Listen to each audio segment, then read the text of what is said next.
आदाब नाज़रीन, मैं हूं रहमत कलीम और आप देख रहे हैं भारत एक्सप्रेस उर्दू। हमास कौन है? ये एक ऐसा सवाल है जिसको लेकर के आज हिंदुस्तान के किसी भी कोने में किसी भी शख्स से पूछेंगे कि हमास कौन है, वो सीधे तौर पर कहेगा कि एक दहशतगर्द तंजीम है। लेकिन सवाल ये है कि आखिर हुकूमत हिंद इसे दहशतगर्द तंजीम क्यों नहीं मानती? और इसी सवाल का जवाब तलाशने के लिए आज हमारे साथ स्टूडियो में मौजूद है डॉक्टर खालिद रजा खान साहब, जो भारत एक्सप्रेस उर्दू के एडिटर हैं। ये जानेंगे उनसे कि दहशतगर्द तंजीम भारत सरकार आखिर हमास को क्यों नहीं मानती। डॉक्टर साहब, बहुत बहुत शुक्रिया। सवाल यही है कि हिंदुस्तान की सरकार अब तक के हमास को दहशतगर्द तंजीम नहीं मान रही है, लेकिन हिंदुस्तान के ज्यादातर शहरी ये मान रहे हैं आज के डेट में कि हमास दहशतगर्द तंजीम है। हुकूमत क्यों नहीं मान रही है? हिंदुस्तान में कई मामलात, कई ऐसे इश्यूज हैं जिस पर दो तरह का नैरेटिव चलता है। सरकार का नैरेटिव कुछ और है, सरकार का स्टैंड कुछ और है भारत सरकार का, और मीडिया का जो है नैरेटिव कुछ और चला रहा होता है। तो ये जो नैरेटिव है, ये जो आवाम तक पहुंच रहा है, जो जनता में जो इम्प्रेशन बन रहा है, वो जो टेलीविज़न चैनल हैं जो वो नैरेटिव चल रहा है, वो आवाम वही इम्प्रेशन बना रही है, वही बातें जान रही है जो मीडिया उन तक पहुंचा रहा है जी। ये और बात है कि भारत सरकार का स्टैंड बिल्कुल अलग है। जैसे ही हमास का हमला हुआ इसराइल पर, उस दिन पहले दिन वज़ीर-ए-आज़म नरेंद्र मोदी का बयान आया, ट्विटर पर भी उन्होंने लिखा। उन्होंने कहा कि जिस तरह से इसराइल में हमला हुआ है वो एक दहशतगर्दाना हमला है जी। उन्होंने किसी भी ऑर्गेनाइजेशन का नाम नहीं लिया। उन्होंने कहा कि ये एक दहशतगर्दाना, एक आतंकवादी हमला है। किसने किया ये उन्होंने नहीं कहा। और उसके बाद भी लगातार वो इसराइल की हिमायत की बात जरूर कहते हैं कि इसराइल के साथ वो खड़े हैं, उसके दुख दर्द में खड़े हैं, उसके साथ खड़े हैं। लेकिन उन पर हमला करने वाला जो है हमास को, भारत की सरकार ऑफिशियली उसको टेररिस्ट ऑर्गेनाइजेशन न कह रही है और न कभी पास्ट में, माजी में उसने कभी कहा भी नहीं। हालांकि इससे पहले भी सवालात उठते रहे हैं कि हमास को दहशतगर्द तंजीम क्यों नहीं मान, लेकिन तो आखिर सरकार का क्या है इस पर मौक़िफ़, क्या है, क्यों नहीं मान रही है? क्योंकि जब अरिंदम बागची से पूछा गया, जो वज़ारत ख़ारजा के तर्जुमान हैं, तो उन्होंने भी उस पर कहा कि ये हमारा काम नहीं, हमारा काम है कि वहाँ जो फंसे हुए हैं उनको रेस्क्यू करना और उनको बचाकर वापस अपने मुल्क में लाना। ये जो है ये पॉलिसी मैटर है, ये जो सरकार में बैठे लोग हैं वो डिसाइड करते हैं। उन्होंने भी बचने की कोशिश की और उन्होंने कतई तौर पर नहीं कहा कि वो दहशतगर्द तंजीम है। और जब और हुकूमत हिंद का भी ऑफिशियल स्टैंड यही है, वो कभी नहीं बोल रहे हैं वो जो हमला हुआ है उसको दहशतगर्द नाम, लेकिन हमास के बारे में कुछ नहीं बोल रहे हैं। इस पर हमास को अगर हिंदुस्तान की सरकार दहशतगर्द, मीडिया जरूर बोल रही है, हिंदुस्तान की हुकूमत अगर दहशतगर्द तंजीम नहीं करे, मीडिया ने जो बयानिया चलाया है, जो नैरेटिव सेट किया है, उसका असर ये हुआ कि हम आज हर शहरी को या हिंदुस्तान के हर कोने में हर शख्स को ये कहते हुए सुन रहे हैं कि दहशतगर्द तंजीम हमास है। हमास को दहशतगर्द तंजीम बनाने में मीडिया का हाथ है, लेकिन हुकूमत ने अभी तक इसको एक्सेप्ट नहीं किया, कबूल नहीं किया है। सवाल ये है कि आखिर क्या वजूहात क्या है, असबाब क्या है कि आखिर हुकूमत इसको नहीं मान रही है दहशतगर्द? इसके कई असबाब हैं जो तमाम एक्सपर्ट्स हैं, जो वेस्ट एशिया के एक्सपर्ट हैं, जो मगरबी, जो गल्फ कंट्रीज हैं, उस खित्ते पर जो रीजनल स्टडीज़ हैं उसके एक्सपर्ट हैं, और जो तमाम जो आलमी उमूर पर नज़र रखते हैं वो जो उनका जो नज़रिया है वो इसको बारीकी से देखते हैं कि आखिर सरकार क्यों नहीं स्टैंड ले रही है हमास के खिलाफ, हमास के खिलाफ किसी तरह का बयान नहीं दे रही है, उसको दहशतगर्द तंजीम क्यों नहीं करार दे रही। इस पर कई लोगों की राय है, कई मीडिया रिपोर्ट्स भी इस पर आई हैं। जामा मिलिया इस्लामिया में अगर कहें कि जो centre of West Asian studies है, वहाँ पर मेरे पास, मैं उनकी रिपोर्ट पढ़ के आपको उनके जो बयानात हैं वो पढ़ के बताता हूँ।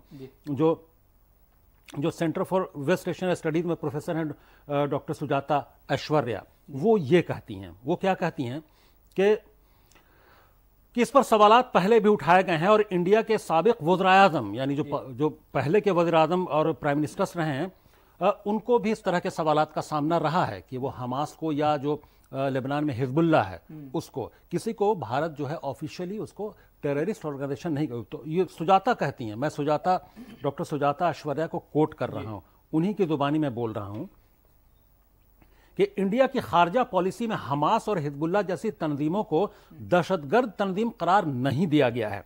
उसकी 3 बुनियादी वजूहात हैं।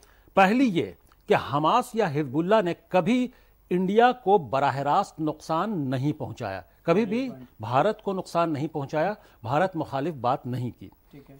इंडिया ने उन दीगर तंजीमों के खिलाफ अक़वाम मुत्तहिदा में आवाज़ उठाई जिन्होंने हिंदुस्तानी सरहद के अंदर घुसकर दहशतगर्दी की कार्रवाइयां की और उन्हें दहशतगर्द तंजीम करार देने की तभी भारत ने अपील की, जैसे जैश मोहम्मद वगैरह। एक डॉक्टर फजलुर रहमान साहब हैं जो Indian council of world affairs में हैं, जो वेस्ट एशियन अफेयर्स पर काफ़ी गहरी नज़र रखते हैं। वो कई जो आलमी सतह की जो मीडिया ऑर्गेनाइजेशंस हैं उसमें वो कोट किए जाते हैं। तो डॉक्टर फजलुर रहमान कहते हैं कि इंडिया की खारजा पॉलिसी हमेशा गैर जानिबदार रही है। ये सही है।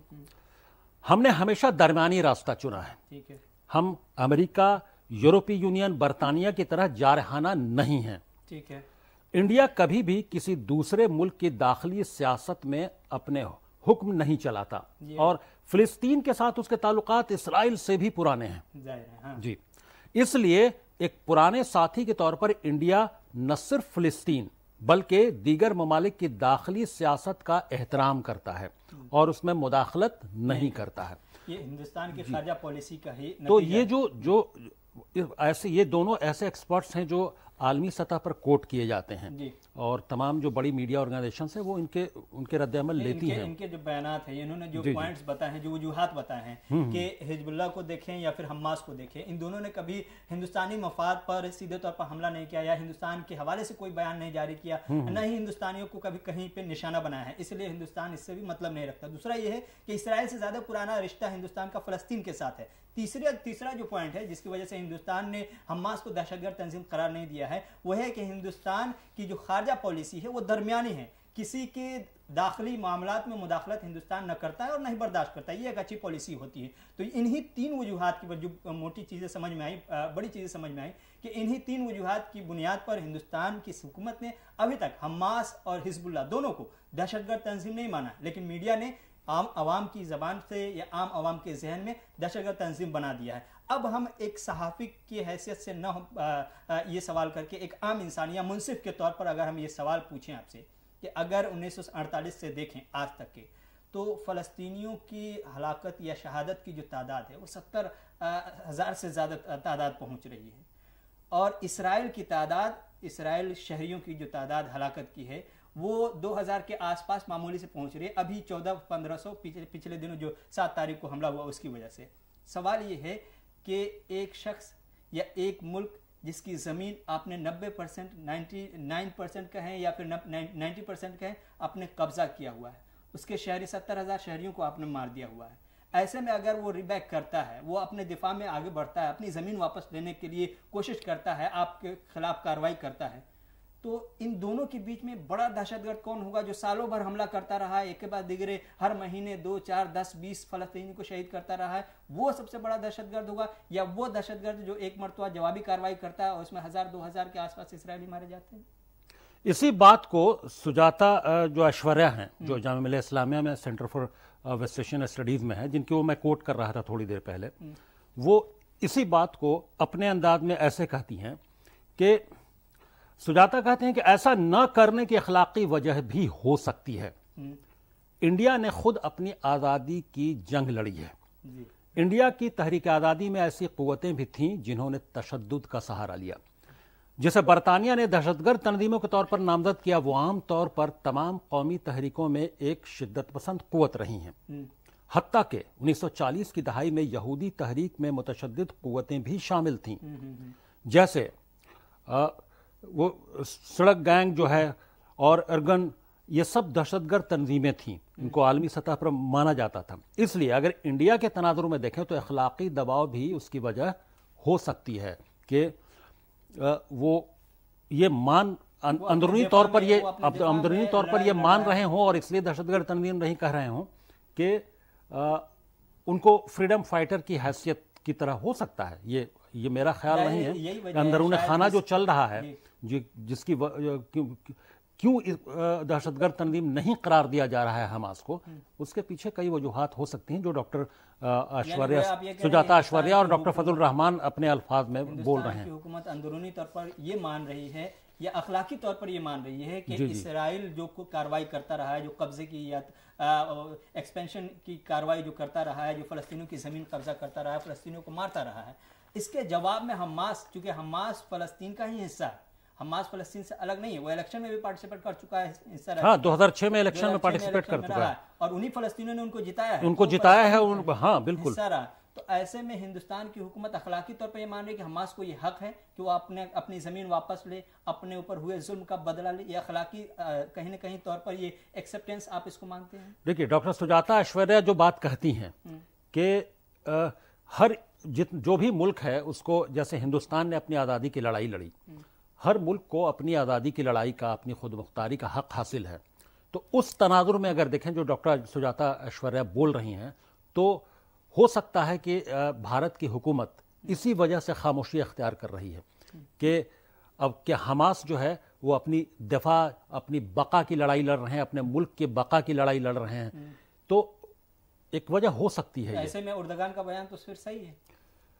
اب کئی ممالک اس کو پہلے سے مانتے رہے ہیں، حماس کو، ایران تو پہلے ہی سے نہیں مانتا ہے حماس کو دہشت گرد تنظیم، قطر بھی نہیں مانتا ہے دہشت گرد تنظیم، یو این کی لسٹ میں نے دیکھا، ترکیہ نہیں مان رہا ہے، یونائٹڈ نیشن کی سیکورٹی کونسل کی لسٹ میں نے دہشت گردوں کی دیکھی، دہشت گرد تنظیم اس میں بھی نہیں ہے، اس میں بھی نہیں ہے۔ اور ابھی حماس کے لیڈران روس کے ماسکو میں ہیں، وہاں میٹنگ کر رہے ہیں، قطر میں تھے، تو عرب ممالک ہو، چین ہو، یا پھر روس ہو، یا پھر دیگر ممالک ہوں، سوائے چند مغربی ممالک جو ہیں، امریکہ، کینیڈا، برٹین اور باقی یورپی ممالک، یعنی یورپی یونین میں جو شامل ہیں، یہی ان کو تو حماس کو دہشت گرد تنظیم ڈکلیئر کرتے ہیں، باقی اس طرح سے ڈکلیئر نہیں کرتے ہیں، وہ سب کے اپنے اپنے الگ خیالات ہیں، اور یہی وجہ ہے کہ بھارت نے بھی کلیئر اسٹینڈ حماس کو لے کر اس کو دہشت گرد تنظیم تو کم سے کم ڈکلیئر نہیں کیا ہے آفیشیلی۔ ظاہر ہے دہشت گرد تنظیم جو آفیشیلی ڈکلیریشن نہیں ہوا ہے، اس کے پیچھے وجہ یہ ہے کہ وہ اخلاقی ایک کہیں نہ کہیں دباؤ ہے یا سمجھ ہے، جس کی وجہ سے ایسا فیصلہ نہیں کیا گیا ہے۔